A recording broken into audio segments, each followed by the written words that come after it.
کو بتائیں کہ فلسطینی صحافی وائل دہدو کو آج واشنگٹن میں رپورٹر ود آؤٹ بارڈرز کی جانب سے پریس فریڈم ایوارڈ سے نوازا جا رہا ہے۔ پریس فریڈم ایوارڈ کے لیے دنیا بھر کے معروف صحافیوں پر مشتمل جیوری نے متفقہ طور پر وائل دہدو کو اس سال کے ایوارڈ کے لیے منتخب کیا ہے۔ عرب ٹی وی کے غزہ ڈیسک کے ہیڈ ہیں۔ اس سال پریس فریڈم ایوارڈ کی 5 کیٹیگریز رکھی گئی ہیں، جن میں 22 ممالک سے تعلق رکھنے والے صحافیوں، فوٹوگرافرز اور میڈیا اداروں کو ایوارڈ سے نوازا جائے گا۔ بات کریں گے، حامد میر صاحب ہمارے ساتھ موجود ہیں۔ حامد میر صاحب، اس جوری میں کام کرنے کا تجربہ آپ کا کیسا رہا، کیا کہیں گے آپ؟ لیکن یہ جو آر ایس ایف کی انٹرنیشنل جوری ہے، اس میں دنیا کے مختلف ریجنز کے صحافی ہیں، ان میں سے میں بھی ایک ہوں۔ اور اس سال جو مسٹر وائل ہیں، جن کا تعلق غزہ سے ہے اور جن کے خاندان کے بہت سے افراد جو ہیں وہ اسرائیلی بمباری سے شہید ہو گئے، خود وہ بھی زخمی ہوئے، تو جوری میں تمام جو بر اعظم ہیں ان کے ریپرزینٹیوز موجود ہیں۔ تو اس مرتبہ جوری نے کافی ڈیبیٹ کے بعد متفقہ طور پہ فیصلہ کیا کہ جو مسٹر وائل ہیں، جن کا تعلق غزہ سے ہے، الجزیرہ کے غزہ کے بیورو چیف ہیں، تو ان کو یہ ایوارڈ دیا جائے گا۔ آج واشنگٹن ڈی سی میں رپورٹرز ود آؤٹ بارڈرز کی جو اینول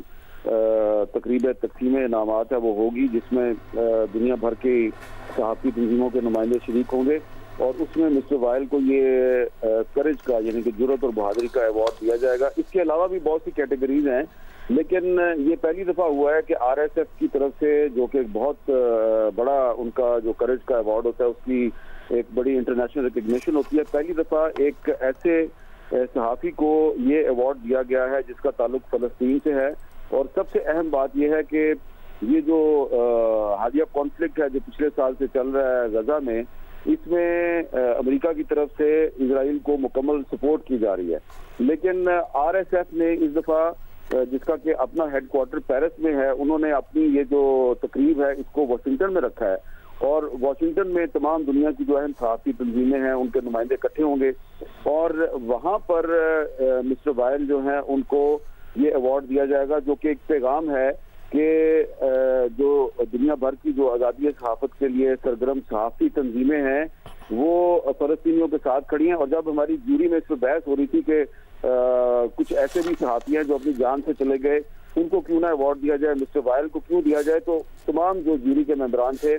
ان کا یہ خیال تھا کہ ان کو کسی فلسطینی صحافی کو ایوارڈ دینا اس لیے ضروری ہے کہ اس سال اور پچھلے سال سب سے زیادہ جو صحافی شہید ہوئے ہیں، جو اپنی جان سے گئے ہیں، وہ غزہ میں گئے ہیں، تو لہذا ان کو جو الجزیرہ کے جو کورسپونڈنٹ ہیں وائل، ان کو جو ایوارڈ دیا گیا ہے، اس کا مقصد دنیا بھر کی جو صحافی تنظیمیں ہیں جو آزادی اظہار کے لیے سرگرم ہیں، ان کی طرف سے مسٹر وائل کو جو ایوارڈ دیا گیا ہے، اس کا مقصد اظہار یکجہتی ہے فلسطینی صحافیوں کے ساتھ، اور ایک میسج ہے دنیا بھر کی صحافی تنظیموں کی طرف سے امریکہ کے لیے کہ آپ بھلے اسرائیل کو سپورٹ کریں، لیکن جو رپورٹرز ود آؤٹ بارڈرز ہے،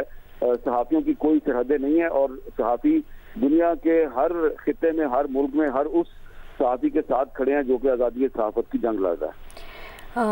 سینئر جرنلسٹ حامد میر صاحب ہمارے ساتھ موجود تھے۔ آپ کو بتاتے چلیں کہ فلسطینی صحافی کو آج واشنگٹن میں رپورٹر ود آؤٹ بارڈرز کی جانب سے پریس فریڈم ایوارڈ کے لیے نامزد کیا گیا ہے، اور جیو نیوز کے پروگرام کیپٹل ٹاک کے میزبان اور سینئر صحافی حامد میر بھی اس انٹرنیشنل جیوری کا حصہ تھے، جس جیوری نے عرب ٹی وی سے تعلق رکھنے والے وائل دہدو کو ایوارڈ کے لیے نامزد کیا ہے۔